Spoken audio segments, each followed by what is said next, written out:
Anyways, Mom. Can you lend us some money? Excuse me? I couldn't believe my ears. Dismissing the matter as anyways and asking for money without giving a reason?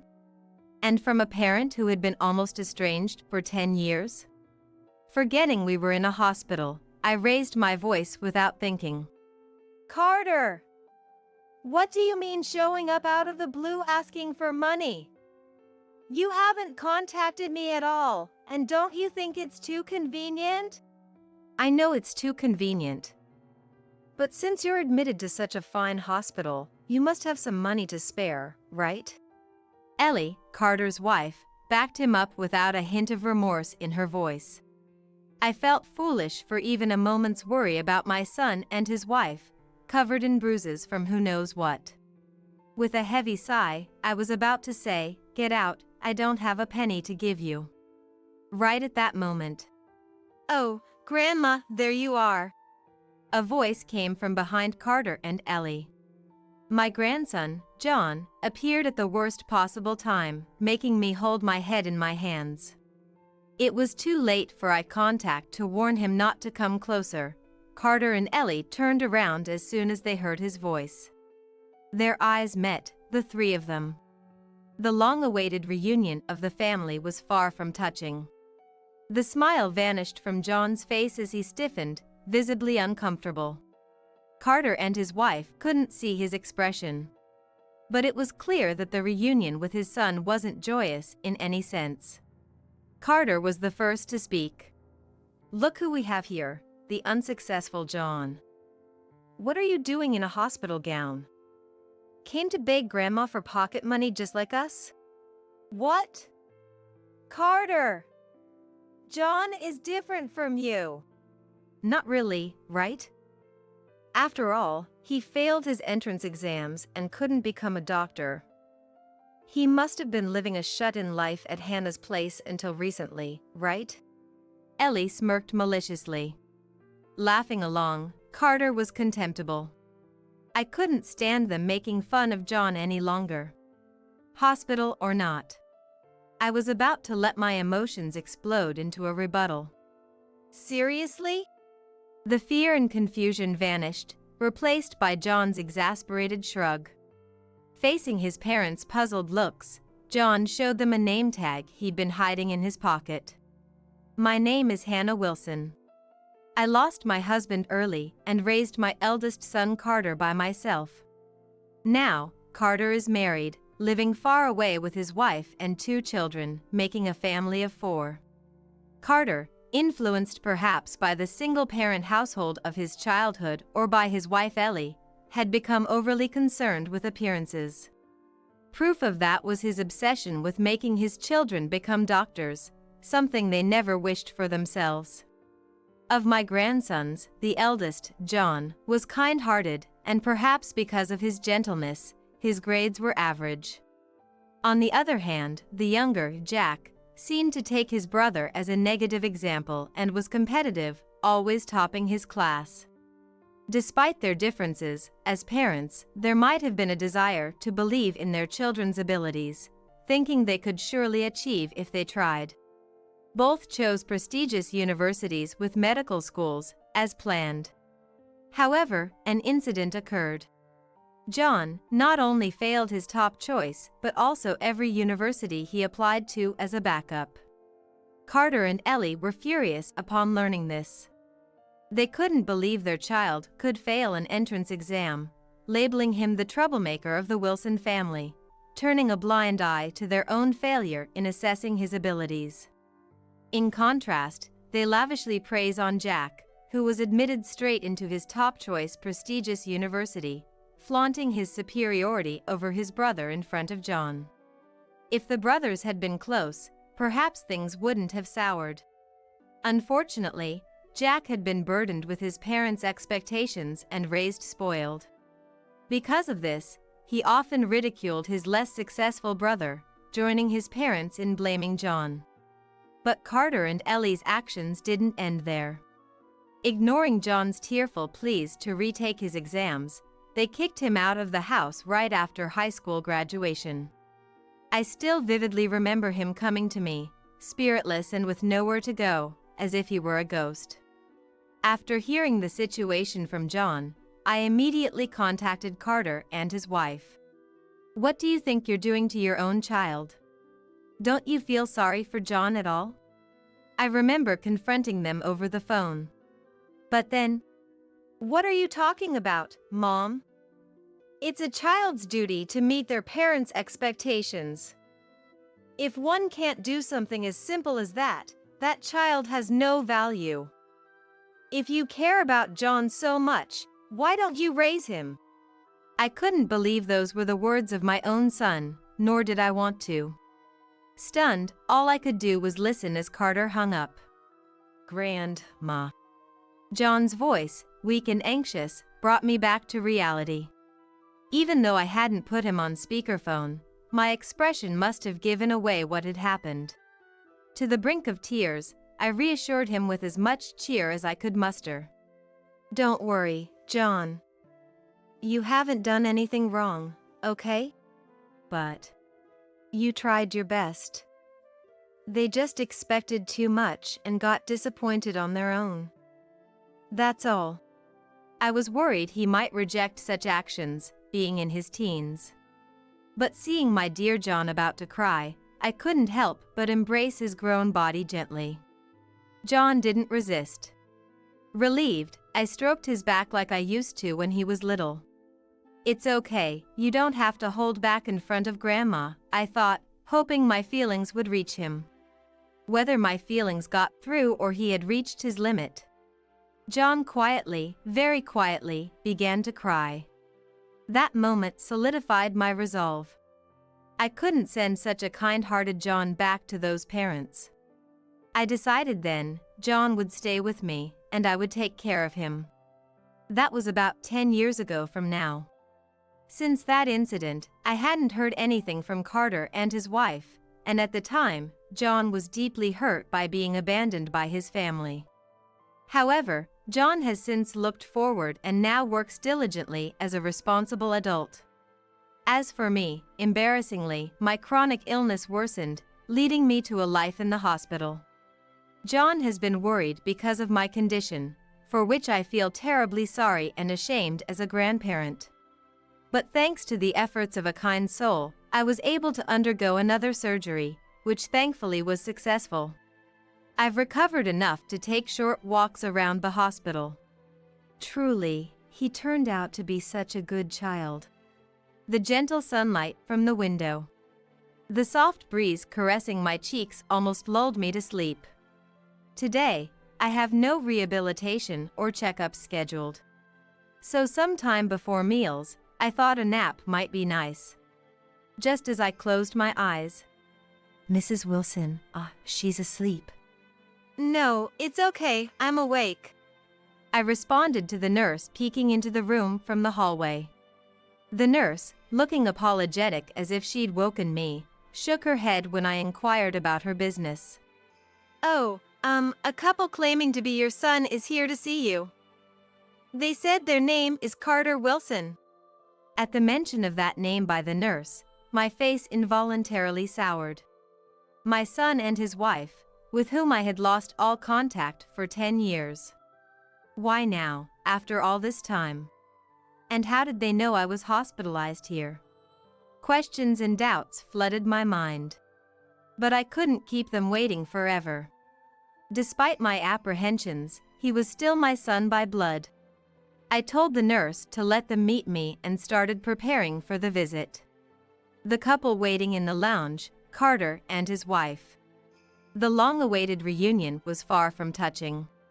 Instead, I was struck speechless by their drastically changed appearances. Their bodies were covered in wounds. Carter's face was swollen, with a bruise over his right eye. A cut at the corner of his mouth seemed fresh, as blood was slightly seeping out.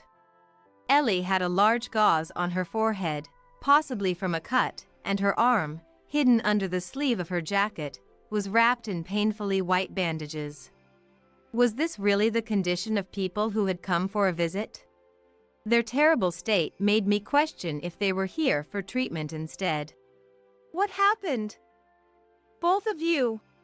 It doesn't matter, Carter dismissively said. Ellie remained silent, looking down. I thought about pressing further but decided against it. It had been 10 years since we became estranged. Largely because they abandoned their own son. Whatever had happened to them now, it didn't concern me. So, what brings you here after 10 years? After abandoning John and never getting in touch? At the mention of John's name, Carter's face soured. I was infuriated by his attitude, but the words that followed were even worse. Anyways, Mom. Can you lend us some money? Excuse me? I doubted my ears. Dismiss everything as anyway and ask for money without a reason? Especially from a parent who had been nearly estranged for 10 years? Forgetting we were in a hospital, I raised my voice without thinking. Carter! What do you mean showing up out of the blue asking for money? You haven't contacted me at all, and don't you think it's too convenient? I know it's too convenient. But since you're admitted to such a fine hospital, you must have some money to spare, right? Ellie backed up Carter, her voice devoid of any remorse. I felt foolish for even a moment's worry about my son and his wife, covered in bruises. With a heavy sigh, I was about to say, "Get out, I don't have a penny to give you." Right at that moment. "Oh, Grandma, there you are." A voice came from behind Carter and Ellie. My grandson John appeared at the worst possible time, making me hold my head in my hands. It was too late for eye contact to warn him not to come closer. Carter and Ellie turned around as soon as they heard his voice. Their eyes met, the three of them. The long-awaited reunion of the family was far from touching. The smile vanished from John's face as he stiffened, visibly uncomfortable. Carter and his wife couldn't see his expression. But it was clear that the reunion with his son wasn't joyous in any sense. Carter was the first to speak. "Look who we have here, the unsuccessful John. What are you doing in a hospital gown? Came to beg Grandma for pocket money just like us? What? Carter! John is different from you." "Not really, right? After all, he failed his entrance exams and couldn't become a doctor. He must have been living a shut-in life at Hannah's place until now, right?" Ellie sported a malicious smile, while Carter, agreeing with her, laughed contemptuously. I couldn't stand them mocking my dear John any further. It didn't matter that this was a hospital. I was about to passionately defend him when suddenly... "Seriously?" John let out a deep sigh, his previous fear and confusion now replaced with exasperation, and shrugged. To his parents, who frowned at this unexpected defiance, John showed a name badge he had kept in his pocket. "I'm actually a medical intern here right now. Well, I'm on a break and not wearing my white coat, so it's not strange if you mistook me for a patient." At that moment, the atmosphere around Carter and Ellie changed to one of surprise and hesitation. Understandably, the son they had hastily given up on was now working as a doctor at a prestigious hospital. "What? You, a dropout, are an intern at this hospital? Stop joking. I never raised you to lie like this." I felt embarrassed by Carter and Ellie's baseless accusations. It seemed John felt the same. He sighed deeply, directed at his parents. "I've made tremendous efforts to get here. And Mom, I don't remember being raised by you to end up like this, nor do you have any right to say such things to me." John's blunt words left them momentarily speechless. Seizing the moment, John continued. "Don't you even wonder why Grandma is hospitalized here? Because of her age. Indeed, she is of age, but that's not it. You might not know, but Grandma has been hospitalized here to treat a long-standing illness that worsened. And to cure Grandma's illness, I decided to become a doctor and have been working hard here." Then, John started to reveal his determination and feelings, unknown even to me, who had lived with him for 10 years. Right after being abandoned by his parents, John was so deeply depressed that it pained me just to see him. I worried that any slight thing might push him over the edge. But people can't stay down forever. When I asked if there was anything he wanted to do, John hesitated, then shook his head. "Nothing in particular. I thought about becoming a doctor only because Dad and Mom said it would make them happy." Then I told him, when he finds something he wants to do, he should go for it with all his heart. John was still young. A setback or two doesn't mean it's all over. However, perhaps due to my optimistic thinking, something bad happened to me. A chronic illness I had managed without it interfering too much with my life suddenly worsened.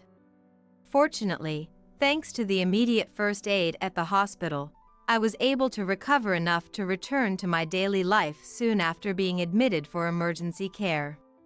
Unfortunately, I wasn't completely cured. Despite being discharged after a short stay, it didn't change the fact that I had caused John a great deal of worry and inconvenience by leaving him alone.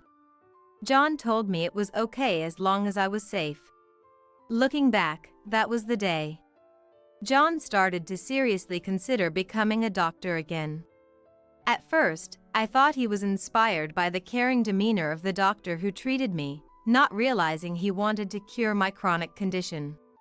A year later, thanks to his efforts, John successfully got into a national medical school, which was even more prestigious than his original choice. He continued to work hard for 6 more years, passed the national exam after graduation, and obtained his medical license. John, being the hard worker he is, never slacked off in his training and studies. Though I haven't told him, his dedication seems to have been quite impressive. Doctors who know about my relationship with John all say he's an unusually hard worker for this day and age. After finishing his story, John fell silent. Actually, he had met his fiancée on a bullet train while heading to a seminar for new interns after helping a woman who was feeling unwell, and they had decided to get married. But he must have decided it wasn't necessary to tell his parents.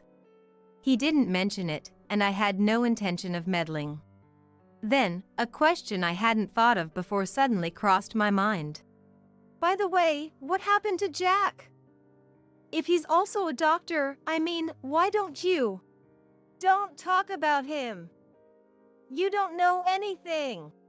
Carter slammed his hand down on the table forcefully. The loud noise and his shouting made patients walking by stop and look our way. A nurse, concerned, started to approach us, but John stopped her and apologized with a bowed head. "Dad, this is a hospital. Could you please keep it down?" He admonished him, but his face showed he wasn't convinced. Carter opened his mouth as if to argue back. But John was quicker. He started to speak, visibly reluctant. "You have bruises all over your body, don't you? They're hidden under your clothes, but maybe your back hurts too?" A palpable sense of unease emanated from Carter and Ellie. Taking their reaction as confirmation, John sighed and continued. "I noticed when you both turned to look at me, your movements were a bit stiff. It might not be obvious to lay people because of the severity of your appearances, but I'm a doctor, albeit still in training. If I didn't notice that much, I wouldn't be fit to become a full-fledged doctor.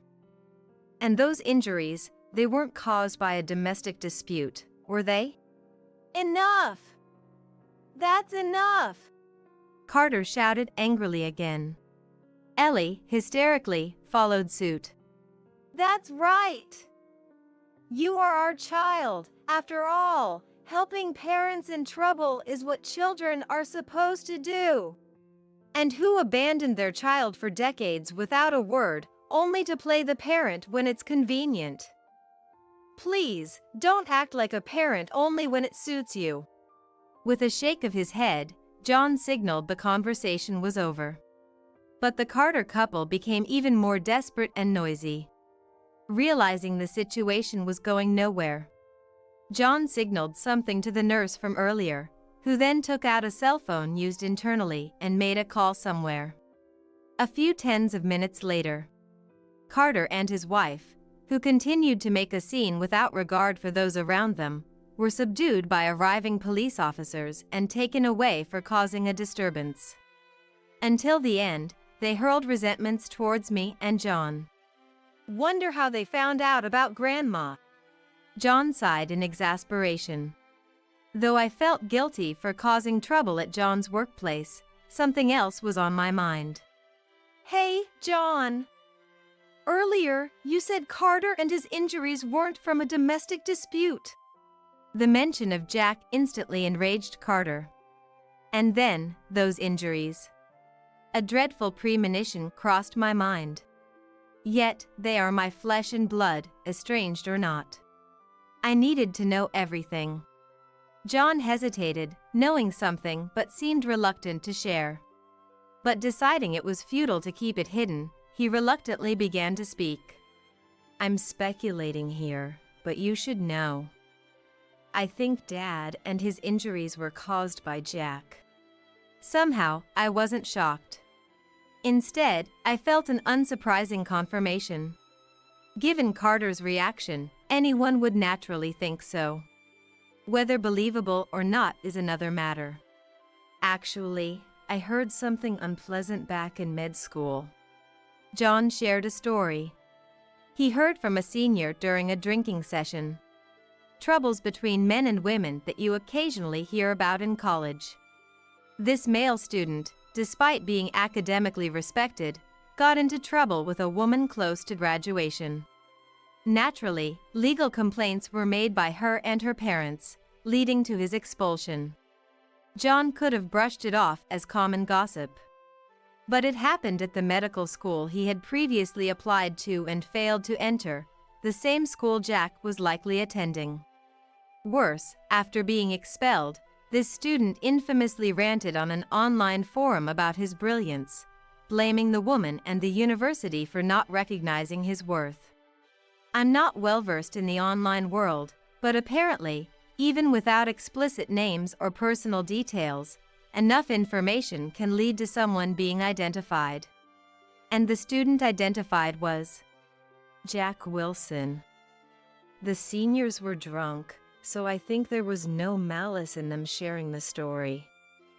But hearing that name shocked me, and I didn't want to believe it. Yet, John shook his head.